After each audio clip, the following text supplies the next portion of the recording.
திராவிட இயக்கத்தின் மீது வெறுப்பு கொண்டவன் தான் 35 லட்சம் பேர் யார்கிட்ட போயிருக்கான்? சீமான்ட்ட போயிருக்கான். சீமானும் திட்டுறான், சீமான் இருக்கிற தம்பிகள் தும்பிகளும் திட்டுறான். அப்போ திராவிட இயக்க கொள்கை மக்கள் போய் சேரல. கம்யூனிஸ்ட்காரன் அழிச்சு விட்டான். இப்போ ஒரு சீட்டு 2 சீட்டுக்கு துண்டை போட்டுட்டு அங்கே படுத்து கிடக்கிறான். அதிமுகவை பொறுத்தவரை அது முழு சங்கி கூட்டம், பாதி சங்கி கூட்டம். பெரியார் சிலையை உடைக்கிறங்கன்னா அண்ணாமலை அரசியல் பண்ணிட்டு தானே இருக்கான். பெரியார் சிலையை உடைக்கப்படுது, பல இடங்கள்ல செருப்பு மாலை போடப்படுது, நடக்குதா இல்லையா? அப்போ இது பெரியார் மண்ணா? பள்ளிவாசல் தொழுக வரவங்க காசு கொடுங்கன்னா அந்த விட்டுருவானா? தொலைச்சி உப்பை தடவிடுவாங்க. கலாச்சாரம் பண்பாடு எல்லாம் கவலைப்படுறவங்க 20% தான். நீங்கள் நானும் அது 20% தான். மன்னாருடைய சொந்த ஊரையும் ஜெயிக்க முடியல சசிகலா. செல்லூர் ராஜு பஸ் ஸ்டாண்டு கக்கூஸ் கான்ட்ராக்டர் 10 பைசா சீட்டை சோப்பில் போட்டுட்டு இருக்கிறது தான். திமுக பண்ணையார் அரசியல், ஒரு மாவட்டத்துக்கு ஒரு பண்ணையார். ஐயா சொன்னா சரி, ஐயா தான் கோர்ட்டு, ஐயா தான் தாசில்தார், ஐயா தான் கலெக்டர். 50,000 பேருக்கு இவங்க வச்சதான் சட்டம். கோயம்புத்தூர்ல போஸ்ட் அடிச்சு ஒட்டியிருக்கான், கேள்விப்பட்டீங்களா? ஆனால் மாஃபியாக்களே வருக வருக, ஒட்டுமொத்த மண்ணை கொள்ளையடிச்சு கொண்டு போங்கள். அதிமுக லஞ்சம் வாங்குற ஒரே கட்சி திமுக. RSS என்ன கொள்கையோ அதே கொள்கை அதிமுக கொள்கை, 2 வேறு கொள்கை இல்லை. அதிமுக பெரியார் அண்ணா படத்தை போட்டு வச்சிருக்கான், சங்கியா இருக்கான். எம்ஜிஆருக்கு முழுமையான அரசியல் ஞானம் அவருக்கு இல்லை. ஒரு நல்ல மனிதன். கேபிட்டலிசமும் சோசியலிசம் 3 எந்த காலத்திலும் ஒன்று சேராது. அப்ப அண்ணா இசையுமே ஒரு குழப்பமான இசம் தான். அண்ணா தான் பெரியாருடைய கொள்கையை ஒழித்த முதல் மோசடிக்காரரே அண்ணா தான். இந்த பெரியாரை பின்னிறுத்தி அரசியல் செய்யறார். பெரியாரை முன்னிறுத்தி வீரமணி அரசியல் செய்யும்.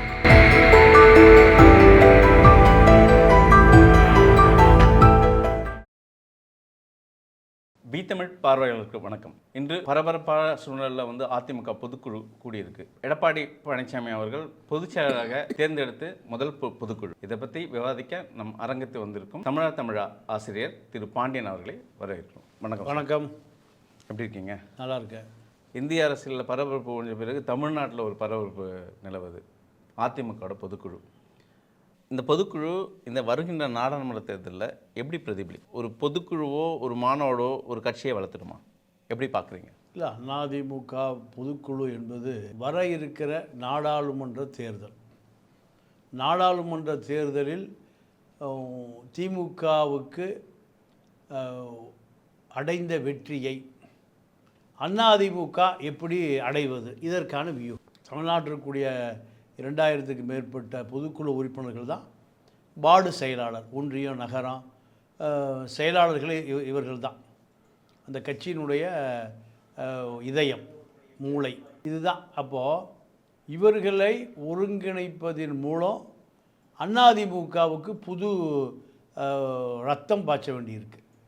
நீங்கள் கடந்த காலங்களில் ஓபிஎஸ் ஒரு அணி, இபிஎஸ் ஒரு அணி, சசிகலா ஒரு அணி, தினகரன் ஒரு அணி, பல வியூகங்கள்.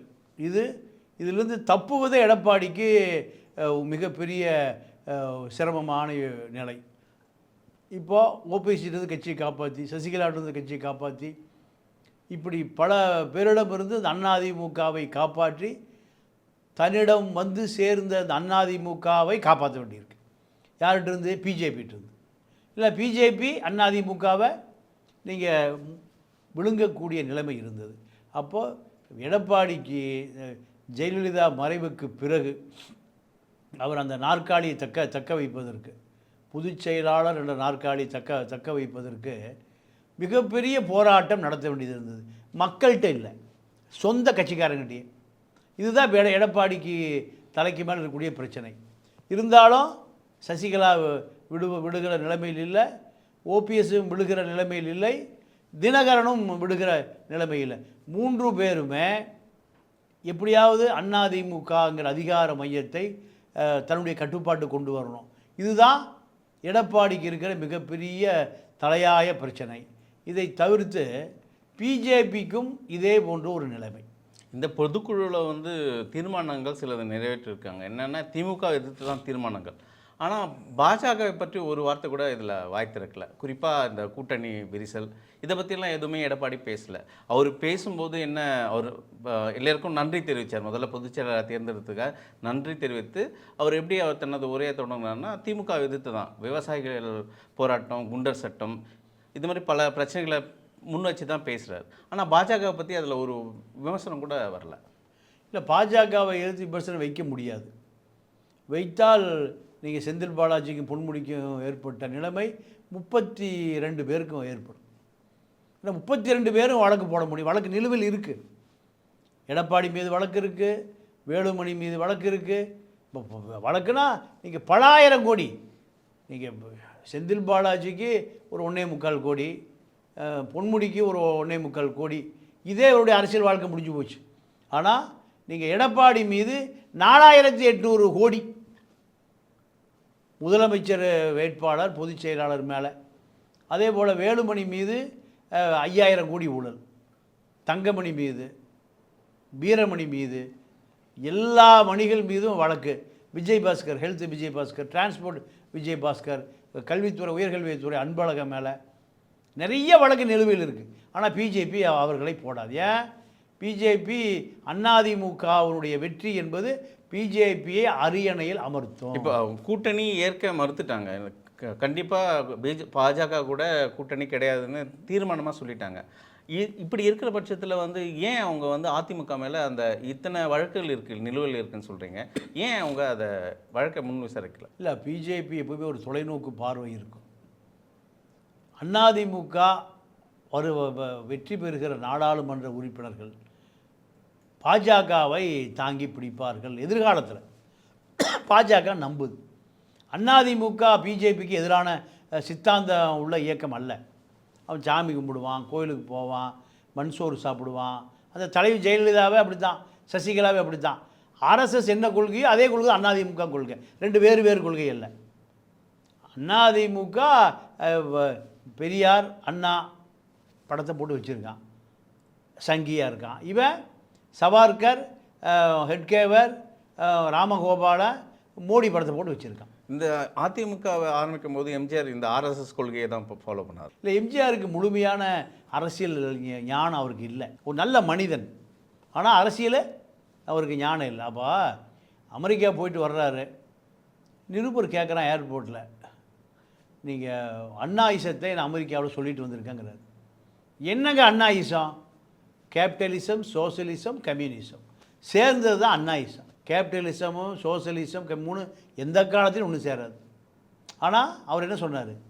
3 ஒன்று சேர்ந்தது தான் அண்ணாயிசம்னாரு. அப்போ அண்ணாயிசமே ஒரு குழப்பமான இசம் தான். அண்ணாயிசம் இல்லை, நீங்கள் தமிழ்நாட்டு மக்கள் எடுத்தீங்கன்னா பெரியாரையும் நேசிக்கிறாங்க, சாமியும் கும்பிட்றாங்க. இது மாதிரி கலவைக்கண்ட மக்கள் தான் இந்த தமிழ்நாட்டில் நிறைய பேர் இருக்காங்க. இல்லை, உங்களுடைய கேள்வியே முதல்ல தவறு. பெரியாரை கும்பிட்றவன் சாமி கும்பிட மாட்டான், சாமி கும்பிட்றவன் பெரியாரை கும்பிட மாட்டான். இல்லை, அந்த முற்போக்கு சிந்தனை, பெரியாரோட முற்போக்கு சிந்தனையெல்லாம் ஏற்றுக்கிறாங்கல்ல. இல்லை, பெரியார் கோவில் போகிறவங்களா இருந்தாலும் இல்லை, இல்லை, பெரியாரோட கொள்கையை ஏற்று தழுவிட்டாங்களா மக்கள்? பெரியாரெலாம் மறந்து அண்ணா 49லேயே மறக்கடிச்சிட்டார். பெரியார் கொள்கையை ஏற்றுக்கொள்கிறவன் கோயிலுக்கு போக மாட்டான், கோயிலுக்கு போகிறவன் பெரியார் வரமாட்டான். முற்போக்கு கொள்கை என்பதே இங்கே நீங்கள் அண்ணாவுடைய கொள்கை தான் முற்போக்கு கொள்கை. அண்ணாவுடைய கொள்கை என்ன? பெரியாரை தூக்கி ஏற கட்டுவதான் ஒன்றே குலம் ஒருவனே தேவன். நீங்கள் பெரியார்கிட்டிருந்து 1949 நீங்கள் திமுகவை ராபின்சன் பூங்காவில் ஆரம்பிக்கும் போது நீங்கள் அண்ணா சொன்ன வாசகம் இதுதான். திராவிட நாடு அடைந்தால் திராவிட நாட்டிலேயே சுடுகாடு, அது தூக்கி ஓரமாக பரல்னு வச்சுட்டார். திராவிட நாடுக்கான கோரிக்கை அப்படியே இருக்குது. ஆனால் நாங்கள் இப்போதைக்கு அதை மூட்டை கட்டி பரலில் வச்சுட்டோம். தேவைப்படும், எப்போ தேவைப்படும்? சுடுகாட்டுக்கு போன பிறகு. அப்போது அண்ணா தான் பெரியாருடைய கொள்கையை ஒழித்த முதல் மோசடிக்காரரே அண்ணாதுரை. இந்த பெரிய 2 திராவிட கழகங்களும் பெரியார் முன்னிறுத்தி தானே அரசியல் செய்கிறாங்க. இல்லை, பெரியாரை பின்னிறுத்தி அரசியல் செய்கிறாங்க.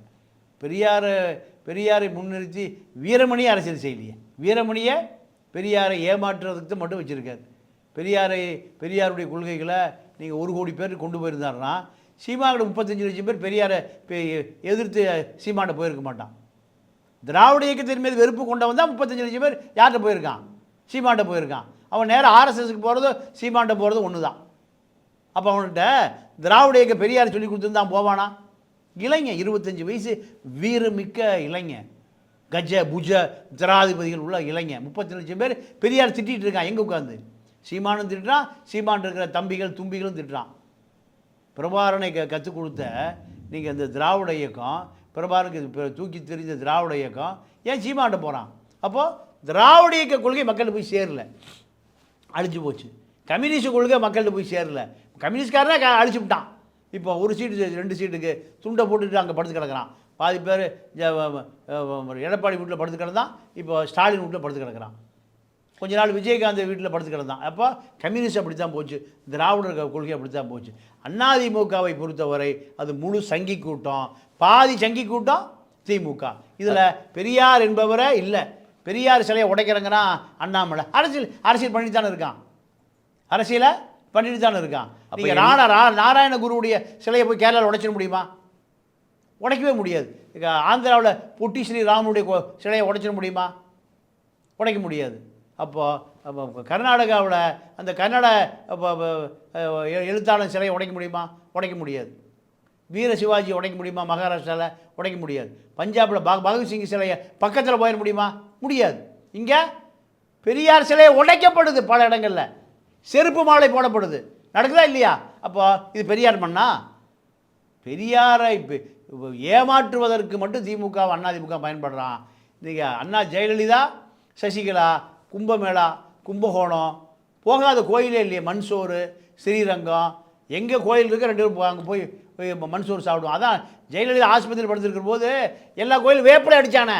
அப்போ நீங்கள் சொல்ல வர்றது வந்து எம்ஜிஆர் மறைவுக்கு அப்புறம் ஜெயலலிதா பதவியேற்ற உடனே அதிமுக தக்க வச்ச உடனே இந்த ஆர்எஸ்எஸ் சித்தாந்தம் அப்போ தான் ஊட்டப்பட்டதா? இல்லை, இவனுக்கு ஆர்எஸ்எஸ்ன்னு என்னென்னு தெரியாது. அதிமுக தொண்டனுக்கு, அதிமுக தொண்டனை பொறுத்தவரை அதிகாரத்துக்கு வரணும், பதவியை தக்க வைக்கணும், இதுக்கு எதை வேண்டுமானாலும் செய்யணும். இப்போ அதே முடிவுக்கு திமுக காரன் வந்துட்டான். இப்போது பிஜேபி ஆர்எஸ்எஸ் என்பது நீங்கள் யார் எதிரின்னு இவனுக்கு அடையாளம் காட்டப்படவில்லை. அடையாளத்தை காட்டியிருந்தீங்கன்னா இவனுக்கு அரசியல் பேசுவான், எழுத்து நிற்பான். ஆனால் ஜெயலலிதா மறைவுக்கு பிறகு அதிமுக அப்படியே பிஜேபி கண்ட்ரோலுக்கு போயிடுச்சே. என்ன காரணம்? அரசியல் தெரியல இவனுக்கு பிஜேபி என்ன பண்ணுவான்?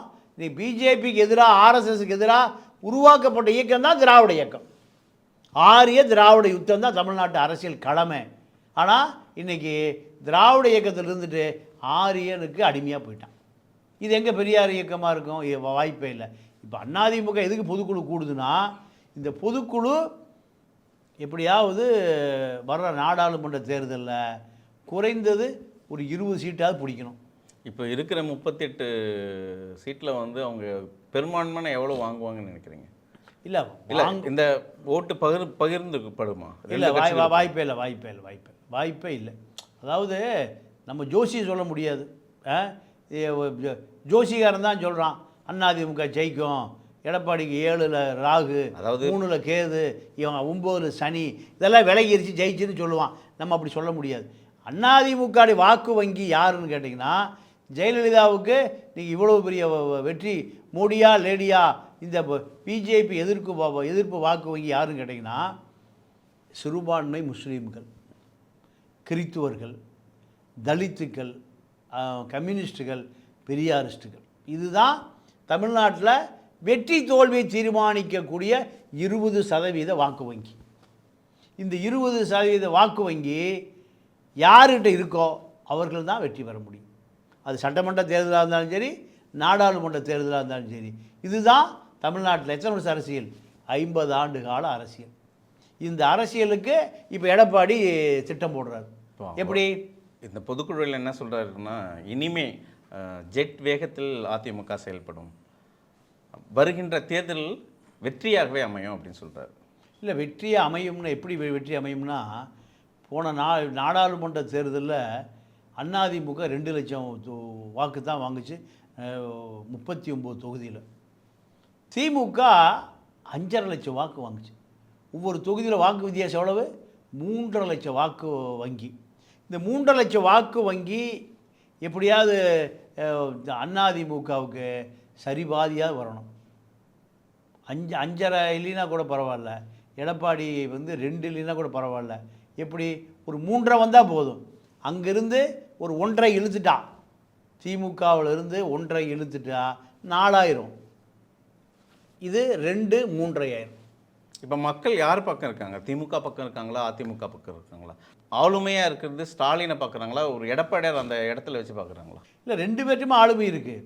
2 பேரும் முதலமைச்சர் தானே, 2 பேருமே.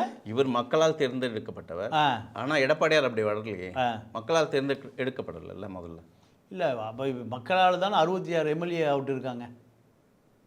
உங்களுக்கு நடந்தது தெரியும், கூவத்தூரில் என்ன நடந்தது தெரியும். இல்லை, கூவத்தூரில் நடந்து முடிஞ்ச பிறகு, ஜெயலலிதா மரணத்திற்கு பிறகு நீங்கள் 2021 தேர்தலில் 66 எம்எல்ஏக்கள் எடப்பாடி நம்பி தான் வந்தேன். ஜெயலலிதாவும் இல்லை, எம்ஜிஆரும் இல்லை, அண்ணாவும் இல்லை, ஆட்டுக்குட்டியும் இல்லை. யார் இருந்தாங்க? எடப்பாடி தான். எடப்பாடி நம்பி 66 எம்எல்ஏக்கள் 66 தொகுதியில் ஓட்டு போட்டாங்க. 66 தொகுதியில் ஓட்டு போட்ட பிறகு திமுக 3% தான் அதிமுகவுக்கும் திமுகவுக்கும் வித்தியாசம். இது மாபெரும் வெற்றி அல்ல திமுகவுக்கு. அண்ணாவை சொல்லி, கருணாநிதியை சொல்லி, சனாதனத்தை எதிர்த்து இவ்வளோ பெரிய விஷயத்தை வச்சிருக்கிற திமுகவுக்கு ஒன்றுமே இல்லாமல் கூவத்தூரில் காலை பிடிச்சி ஊர்ந்து சசிகலா காலை பிடிச்ச எடப்பாடிக்கு 3%. அப்போ 97% யார் ஓட்டு போட்டிருக்கான்? எடப்பாடி ஓட்டு போட்டிருக்கானே இல்லையா? எடப்பாடி எவ்வளோ வந்திருக்கணும்? 50% கீழே வந்திருக்கணும். அதுதான் தோல்வி. இப்போ எல்லா 66 தொகுதியை தவிர்த்து எல்லா தொகுதியிலையும் 3%. 1 லட்சம் ஓட்டில் திமுக ஜெயிக்குதுன்னா 3000 ஓட்டு தான் கம்மி. யாருக்கு? எடப்பாடிக்கு. அப்போ எடப்பாடி நீங்கள் தாக்கு பிடிச்சிருக்காரா இல்லையா? தாக்கு பிடித்திருக்கிறார் என்பதை விட நீங்கள் அனைத்து கஜாத வேலைகளை செய்ய தெரிஞ்சிருக்காரு, திராவிட இயக்க வேலைகளை. நீங்கள் அது குறைவான. ஆனால் ஒரு பிரதான எதிர்க்கட்சி இவ்வளோ நாள் அமைதியாகவே இருந்திருக்காங்க. பாஜக தான் எதிர்க்கட்சி மாதிரியே பேசிகிட்டு இருக்காங்க. திமுக எதிர்த்து அவங்களுக்கு அரசியல் பண்ண தெரியலையா? இல்லை, அவங்க அரசியலே பண்ண மாட்டாங்க. அரசியல் பண்ணாமையே அதிகாரத்துக்கு வருவாங்க. அதுதான் மக்கள். மதுரை மாநாடு, அடுத்தது இது பொதுக்குழு. இது மாதிரியான பொதுக்குழு மாநாடு வச்சு கட்சியை வளர்க்க முடியுமா? கட்சி அதிமுக வளர்ந்து நிற்கிது. இனி புதுசாக வளர்க்க வேண்டியதில்லை. ஏற்கனவே பிளந்து இருக்கு இல்லையா? இல்லை, பிளந்ததெல்லாம் அதெல்லாம் முடிஞ்சு போச்சு. எடப்பாடிக்கு வந்துருச்சு. எடப்பாடிகிட்ட ரெட்டையில் வந்துருச்சு, கட்சி வந்துருச்சு, கட்சி அலுவலகம் வந்துருச்சு, எல்லாம் வந்துருச்சு. ஆனால் இப்போ அவருக்கு திமுக இருக்கிற வாக்கு வங்கியை பிளக்கணும். அதுதான் இப்போ அந்த பொதுக்குழு, அதுதான் திட்டம். யார் திமுக பின்னாடி இருக்கா? சனாதன எதிரிகள்.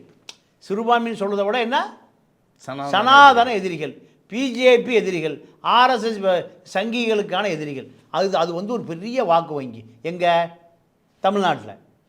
இதுக்காகத்தான் எடப்பாடி பிஜேபி முடிச்சுட்டு வர்றாரு. இல்லை, வரவே மாட்டார். இந்த வாக்கு வங்கி முழுக்க எங்கே போயிடுச்சு?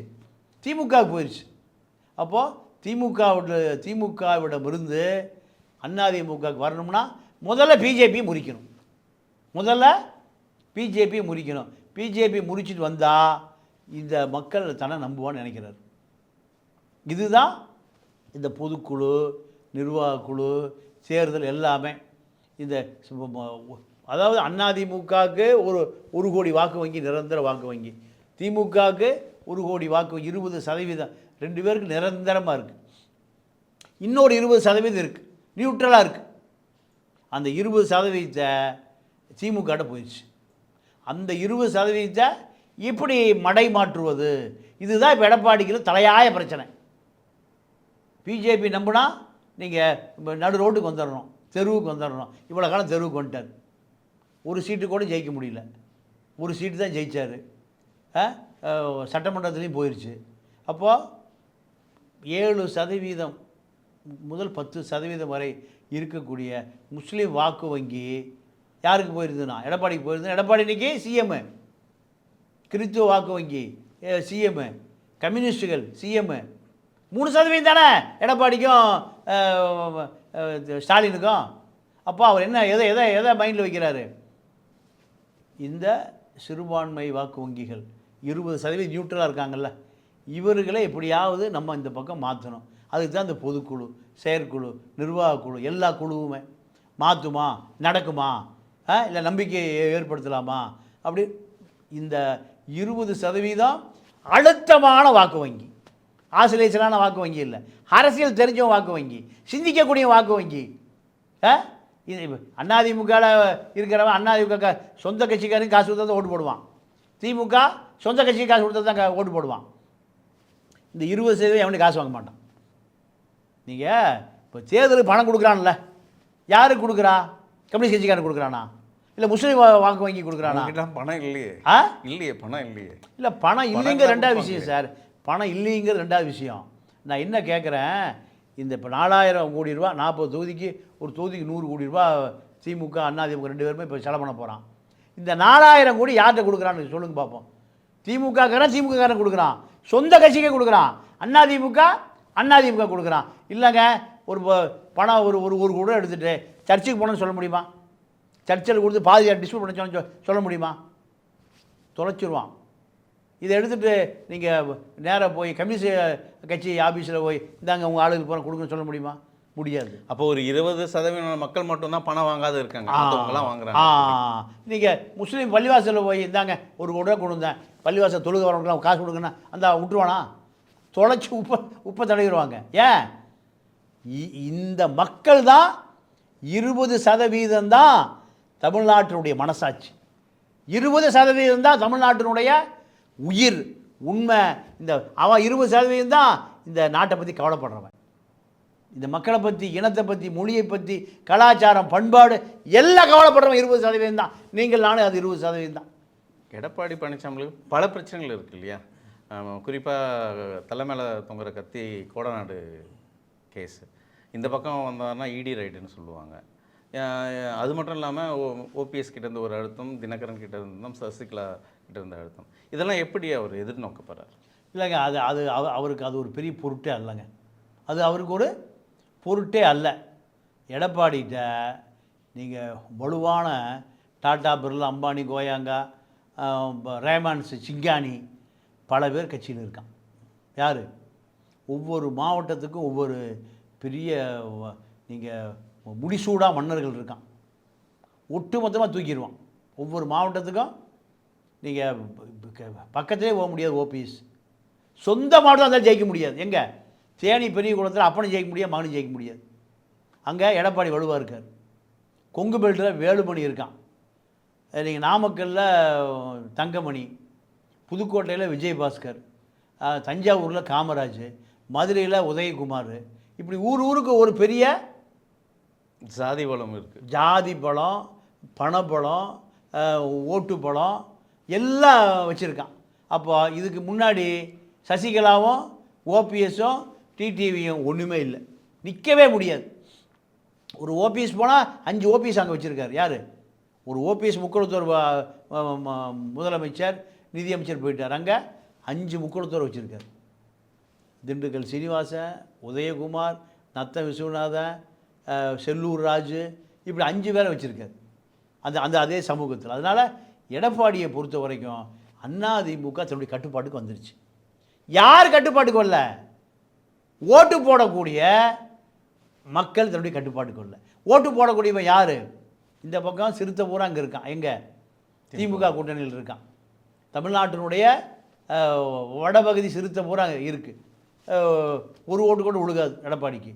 எல்லா பக்கம் அந்த பக்கம் போயிடும். அடுத்து நீங்கள் அங்கே வன்னியர் பெல்ட்டில் நீங்கள் முழுக்க திமுகவுக்கு தான் வாக்கு இருக்குது. பெரிய அளவில் வன்னியர் வாக்கை வாங்கக்கூடிய அதிமுக லீடர் இல்லை. அதே போல் நீங்கள் தமிழ்நாட்டினுடைய தெற்கு பகுதியில் ஓபிஎஸ் வலுவாக இல்லை. தஞ்சாவூர் பக்கம் சசிகலா வலுவாக இல்லை. டிடிவி தினகர் இல்லை. மன்னாருடைய சொந்த ஊர்லேயும் ஜெயிக்க முடியல சசிகலா. டிஆர் பாலு பையனில் ஜெயிச்சு மந்திரியாக இருக்கான். அப்போது இந்த 3 பேரும் அரசியல் அனாதைகள். அதனால் அதிகாரம் வேணுங்கிற முறை எங்கே வந்துட்டான்? எடப்பாடிட்டு வந்துட்டான். இப்போ எடப்பாடியுடைய இலக்குவே திமுகவுக்கு இருக்கக்கூடிய அந்த வாக்கு வங்கியை எப்படியாவது இந்த பக்கம் திருப்பணும். அதுக்கு முதல் காரணம் பிஜேபியோடு இருந்தால் நமக்கு ஓட்டு போட மாட்டான். அப்போ ஓபிஎஸ்ஸோட அரசியல் பயணம் என்னவா இருக்கும்? அரசியல் பண்ணால் அரசியல் அனாதை தான். அவர் காவி வேட்டி கட்டிட்டு குலசாமி கோயிலில் பூஜை பண்ணலாம். 2 முறை முதலமைச்சர். ஆமாம், இன்னும் 4 முறை முதலமைச்சராக இருந்தால் கூட அவருடைய நிலைமை அதுதான். ஏன்னா சொந்த தொகுதியில் அவர் எம்எல்ஏவை ஜெயிக்க முடியுமான்னு பாருங்கள், வாய்ப்பே இல்லை. சொந்த தொகுதியில் அவன் மகன் எம்பி ஆக முடியுமா? முடியாது. சொந்த தொகுதியை தக்க வச்சுக்க முடியாத நீ எப்படி மாநில அரசியலில் வர முடியும்? வாய்ப்பே இல்லை. சசிகலா அதே கதை தான். மன்னார்குடியில் நின்று எம்எல்ஏ ஆக முடியல. மன்னார்குடியில் திமுக ஜெயிக்குது. அதிமுக வலுவாக இருந்து தமிழ்நாடு முழுக்க 30 பேரை நீ மந்திரியாக்கக்கூடிய தகுதி இருக்குது சசிகலாவுக்கு. சசிகலா காலில் விழுந்தவன் தான் எடப்பாடி. சசிகலா காலில் விழுந்தவர் தான் நீங்கள் மதுரை அமைச்சர் உதயகுமார். மதுரை பஸ் ஸ்டாண்டில் அப்பனும் பார்க்கணும், மதுரை மேலூர் கத்திட்டு இருந்தவர் தான். செல்லூர் ராஜு பஸ் ஸ்டாண்டு கக்கூஸ் கான்ட்ராக்டர், 10 பைசா சீட்டை சோம்பில் போட்டுட்டு இருக்கிறவர் தான். திருப்பூரில் எம்எஸ்எம் ஆனந்தன் இப்போ பொதுக்குழு உட்கார்ந்துருக்கார். அவர் யாரும் கேட்டிங்கன்னா லாரி கிளீனர், உடம்புற கிரீஸ் தடவி நட்டு போட்டு கழட்டுறவர். எல்லாம் மந்திரி. ஒரே காரணம் என்ன? சசிகலா காலில் உருந்து போகிறது, விழுந்து சசிகலா சொல்ல வரைக்கும் விழுந்து கிடக்கிறது. இதுதான். அப்போது இங்கே அரசியல் அதுதான். அதிமுக அரசியலே இதுதான். திமுகவில் பண்ணையார் அரசியல். ஒரு மாவட்டத்துக்கு ஒரு பண்ணையார். முத்துச்சாமி ஈரோடு பண்ணையார், பொங்கலூர் பழனிசாமி கோயம்புத்தூர் பண்ணையார், இப்படி ஒவ்வொரு ஊருக்கும். நேரு திருச்சி பண்ணையார். இப்போ ஜெயிலில் இருக்கார செந்தில் பாலாஜி, அவர் கரூர் பண்ணையார். மெட்ராஸ் வடக்குக்கு சேகர் பாபு பண்ணையார். ஒவ்வொரு ஊருக்கு ஒரு மாவட்டத்துக்கு ஒரு பண்ணையார். பண்ணையாரை மீறி எங்கள் அரசியலே இல்லை. தூத்துக்குடியில் கீதா ஜீவன், அவர் அவங்க அப்பா மகன் எல்லாம் பண்ணையார்கள். அந்த காங்கிரஸ் காலத்தில் தான் பண்ணையார் இருப்பான். நீங்கள் இப்போ பண்ணையாருக்கு ஒரு 1000 ஏக்கரா 2000 ஏக்கரா இருக்கும். நீங்கள் இந்த கோயம்புத்தூர் பக்கம் பழைய கோட்டை பட்டக்காருன்னு சொல்லுவாங்க. இன்றைக்கி 10,000 ஏக்கரா இருக்குது. 10,000 ஏக்கரா வேலை செய்கிறவன் நீங்கள் 10,000 பேர் இருப்பான். 10,000 பேருக்கு ஒரு குடும்பத்துக்கு 5 பேர், 50,000 பேர். 50,000 பேர் ஓட்டு போட்டால் எம்எல்ஏ ஆயிடுவோம். பண்ணையார் அரசியல் தான். ஐயா சொன்னால் சரி. ஐயா தான் கோர்ட்டு, ஐயா தான் தாசில்தார், ஐயா தான் கலெக்டரு. அது இப்போ இந்த 10,000 பேர் கூலி, விவசாய கூலி, ஒரு குடும்பத்துக்கு 5 பேர் இருப்பான். 50,000 பேருக்கு இவங்க வச்சா தான் சட்டம். ஓட்டு போடுறா போட்டுருவான், அவனுக்கு ஓட்டு போடுறா போட்டுருவான். இந்த பண்ணையார் அரசியல் இப்போ திமுகவுக்கு வந்துருச்சு. ஆனால் இதை மக்கள் வெறுப்பாக இருக்கான். அப்போது அதிமுக பொதுக்குழு இதை எப்படியாவது அதிமுக கொண்டு வந்துடணும். கொண்டு வந்து திமுக இப்போ 38 நாடாளுமன்ற உறுப்பினர் இருக்கான். 31 தான் ஓபிஎஸ் பையன் ஜெயிச்சிருக்கார், ரவீந்திரநாத். இப்போ அதுவும் போச்சு, பதவி போச்சு. இந்த 30 எப்படியாவது ஒரு 10ஐயாவது எடுக்கணும். இந்த வியூகம்தான் அதிமுக பொதுக்குழு பரபரப்பாக நடக்குது. இந்த அங்கே கலந்துருக்க 2200 2300 பேர் தான் தமிழ்நாடு முழுக்க இருக்க ஒன்றியம், நகரம், கிளை, வட்டம், மாவட்டம், பேரூராட்சி, உள்ளாட்சி, ஊராட்சி, எல்லா ஆட்சியும் தான். இதுதான் ஒவ்வொரு மாவட்ட அமைச்சர்கள் அந்த பொதுக்குழு உறுப்பினர்களை 300 பேர் 400 பேர் அத்தனை பேரையும் தன்னுடைய கட்டுப்பாட்டில் வச்சு எப்படியாவது பணம் கொடுத்து, எப்படியாவது சிறுபான்மை மக்களை நம்ப வச்சு, எப்படியாவது சர்ச்சில் போய் நம்ப வச்சு, கம்யூனிஸ்டுகளை நம்ப வச்சு, பெரியாரிஸ்டுகளை நம்ப வச்சு, தலித்து மக்களை நம்ப வச்சு எப்படியாவது நமக்கு வெற்றி பெற வேண்டும் என்பது தான் இந்த பொதுக்குழுனுடைய எதிர்கால திட்டம், வருங்கால திட்டம். இன்னும் ஒரு 3 மாதம் 4 மாதம் இருக்குது தேர்தல் புரோட்டோக்கால் ஆரம்பிக்கிறதுக்கு. எப்படியாவது நம்ம ஒரு 10 சீட்டை பிடிச்சிடணும். இப்போ எப்படி கூட்டணியாக ஒன்று சேர்க்க போகிறாரு? ஏதாவது இந்த நாடாளுமன்றத்தில் தேர்தலை நோக்கி பல கட்சிகள் பல விதமான சிந்தனைகள் இருக்காங்க. இப்போ அதிமுகவோட இணைக்கிற கூட்டணி யாராக இருக்கும்? ஒருத்தர் வரமாட்டான். திமுக எஸ்டிஐ கட்சி இல்லை இணைஞ்சிருக்காங்க. எஸ்டிபிஐலாம் நீங்கள் இப்போ பெரிய வாக்கு வங்கி இல்லை. திமுகவில் இருக்கிற எந்த கட்சி வெளியே வராது சார். எல்லாம் மணல் மாஃபியாக்கள் மூலம் கட்சிக்கு தகுந்த தொகை 10 கோடி ரூபாயிலிருந்து பணம் கொடுக்குறாங்க. எத்தனை கோடி? 10 கோடி. ஒரு கட்சிக்கு 10 கோடி ரூபா மாதம் யார் கொடுக்குறா? திமுக கொடுக்கல. நீங்கள் கரிகாலம் கொடுத்துட்றாரு. கோயம்புத்தூரில் போஸ்டர் அடிச்சு ஒட்டியிருக்கான், கேள்விப்பட்டீங்களா? மணல் மாஃபியாக்களே வருக வருக, ஒட்டுமொத்த மண்ணை கொள்ளையடிச்சு கொண்டு போங்கள். எப்போ வர்றீங்க? யார்? லாரி உரிமையாளர் சங்கம். லாரி ஓட்டுற கூட ஆள் இல்லை. அவன் அதுக்கு கூட ரத்தனம் என்ன பண்ணுறாரு? 5000 லாரியை லாரி டிரைவர் பேர்லேயே வாங்கி கொடுத்து ஓட்ட சொல்லிட்டார். அதனால் டிரைவராக லாரி வச்சுருக்கான், அவனுக்கு மண்ணுலோடே கிடைக்க மாட்டேங்குது. உதயகுமார் என்ன சொல்கிறாருன்னா, திமுக ஆட்சியை விட எடப்பாடி ஆட்சி மேலோங்கி இருந்ததுன்னு மக்கள் கருத்து தெரிவிக்கிறாங்க. கருத்து தெரிவித்தா மக்கள் ஓட்டு போடணும். அதிமுக பெரும்பாலான வாக்குகளை போய்டும். மக்கள் ஓட்டு போட்டால் நீங்கள் யார் வேணாலும் முதலமைச்சர் ஆகலாம், யார் வேண்டுமானாலும் நீங்கள் நாடாளுமன்ற உறுப்பினர் ஆகலாம். அதே ஜனநாயகம். யார் வேண்டுமானாலும் சட்டமன்ற உறுப்பினர், யார் வேணால் கவுன்சிலர் ஆகலாம். உதயகுமார் சொல்லுவதைப் போல் நீங்கள் 40 சீட்டு அதிமுகவை ஜெயிக்கிட்டோம். மக்கள் தீர்ப்பே மகேசன் தீர்ப்பு. நீங்கள் மோடி பிரதமரானால் ஏற்றுக்கொண்டு தான் ஆகணும். அமித்ஷா பிரதமரானால் ஏற்று தான் ஆகணும். ஏன்னா ஜனநாயகம் தான் பெருசு, நாடாளுமன்றம் தான் பெருசு, சட்டமன்றம் தான் பெருசு. அதனால் நீங்கள் உதயகுமார் சொல்வதைப் போல் உதயகுமார் முதல்ல ஜெயிச்சு சட்டமன்றம் வர்றாரு, செருப்பே உடம்பு வெறுங்காலில் வராரு. ஏன்னு கேட்டோம். கேட்கும்போது 2011 சொல்கிறாரு, அம்மா இருக்கிற கோயில், அம்மா இருக்கிற கோயிலுக்கு செருப்பு போட்டு வரக்கூடாது. அவருடைய விளக்கம். அதனால் நான் செருப்பே போட மாட்டேன். அம்மா இருக்கிற கோயிலில் வேட்டி மட்டும்தாயா கட்டணும், சட்டையே போடக்கூடாதியா. இடுப்பில் துண்டை கட்டிட்டு வெறும் மேலோடு தான் வரணும். கோயிலுக்கு அப்படி தானே போகணும். சட்டமன்றத்துக்கு நீங்கள் பட்டை அடித்து கொட்டை போட்டு காவி சட்டை போட்டு கழுத்தில் உத்திராட்ச கொட்டை போட்டு காலில் கட்டை போட்டு தான் உதயகுமார் வரணும். அம்மா இருக்கிற கோயில் அப்படியே சட்டை போட்டாருன்னு தெரியல. அப்போது இவர்களெல்லாம் மூட நம்பிக்கையின் மொத்த உருவம். இந்த மக்களை இவர்களுக்கு ஐயா ஒரு கோயில் கட்டினார் உதயகுமார். எங்கே? அவர் தொகுதியில் மதுரையில் கோயில் கட்டி எல்லாரும் சோறு போட்டார். என்னைக்கு ஆட்சியை கவுந்து அன்னையோடு நிறுத்திட்டார். எவனும் ஜோரே போடல. கோயிலை மூடிட்டார். அது கோயில் பேர் அம்மா கோயில். அமைச்சராக இருக்க வரைக்கும் எல்லாரும் சோறு. அமைச்சராக இருக்க வரைக்கும் அவர் ரெவன்யூ மினிஸ்டர் தாசில்தாரை கூப்பிட்டு ரேஷன் கடை அரிசி பூரா அங்கே போயிடணும். எங்கே? கோயிலுக்கு ரேஷன் கடை பருப்பு பூரா அங்கே போயிடணும். ரேஷன் கடை உளுந்து பூரா அங்கே போயிடணும். எதுக்கு? ரேஷன் அரிசி இட்லி சுட்டு அம்மா கோயிலுக்கு வரவனுக்கெல்லாம் ஜாயின் பண்ணுறவங்களுக்குலாம் இட்லி கொடுத்தாரு. ஆட்சி முடிஞ்சது, தாசில்தார் அரிசியை நிறுத்திட்டான். எந்த அரிசியை?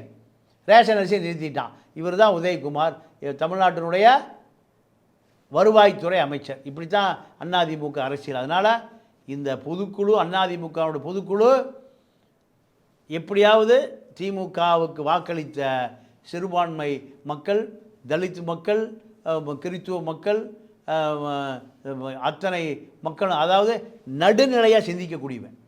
இப்போ திமுக அதிமுக எப்படி இந்த தேர்தலில் எதிர்கொள்ள போகிறாங்க? பல வழக்குகள் இருக்குது. கோடநாடு கொலை வழக்கு, ஜெயலலிதா மறைவு மர்மமாக இருக்குது. இதெல்லாம் கிளறுவாங்களா? இல்லை, 3 வருஷமாக கிளறாத திமுக இனி தேர்தல் வரும்போது 3 மாதம் இருக்கும்போது கிளறும் போகுது. அதிமுகவிடம் கையூட்டு வாங்கி கொண்டு பேரம் பேசி அந்த வழக்கெல்லாம் தூசு தட்டாமல் அப்படியே வச்சுருக்கு. காரணம், அதிமுக வேறு திமுக வேறு இல்லை. இரண்டு வேறு வண்ணத்தில் இயங்குகிற ஒரே கட்சி தான். முதலமைச்சர் அதுவும் ஊழல் தான், இதுவும் ஊழல் தான். முதலமைச்சர் ஸ்டாலின் பதவியேற்கும் போது சொன்னார், விரைவில் ஜெயலலிதா மர்மம் தீர்க்கப்படும் சொன்னார். அது ஏன் அது கடப்பில்லையே? இப்போ 3 வருஷம் தானே ஆயிருக்கு. இன்னும் ஒரு 2 வருஷம் முடிஞ்சு தேர்தல் வரும்போது மறுபடியும் அறிக்கை விடுவார். அதிமுக லஞ்சம் வாங்குகிற ஒரே கட்சி திமுக லஞ்சம் வாங்குகிற ஒரே கட்சி அதிமுக. அப்போது இந்த 2 ஆட்சியுமே அகற்றப்பட வேண்டும். ஒரு அரவிந்த் கெஜ்ரிவாலை கண்டுபிடிக்கணும். இல்லைன்னா ஒட்டுமொத்தமாக காவிரி வற்றி போச்சு, பாலாறு வற்றி போச்சு, முல்லை பெரியார் வற்றி போச்சு, மனுஷங்கிட்ட அரசியலும் வற்றி போச்சு. ஆக திராவிட இயக்கங்களுக்கு மாற்றாக ஒரு அரசியலை தேட வேண்டிய நிலையில் தமிழ்நாடு இருக்குது.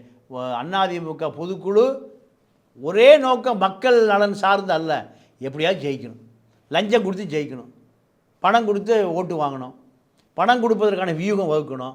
4000 கோடி ரெடி, அதெல்லாம் 500 நோட்டை மாற்றி இந்த பொதுக்குழு உறுப்பினர் 2226 பேர்கிட்ட பணத்தை கொடுத்தா எப்போ கரெக்டாக கொண்டு போய் மக்களில் சேர்த்திடணும்.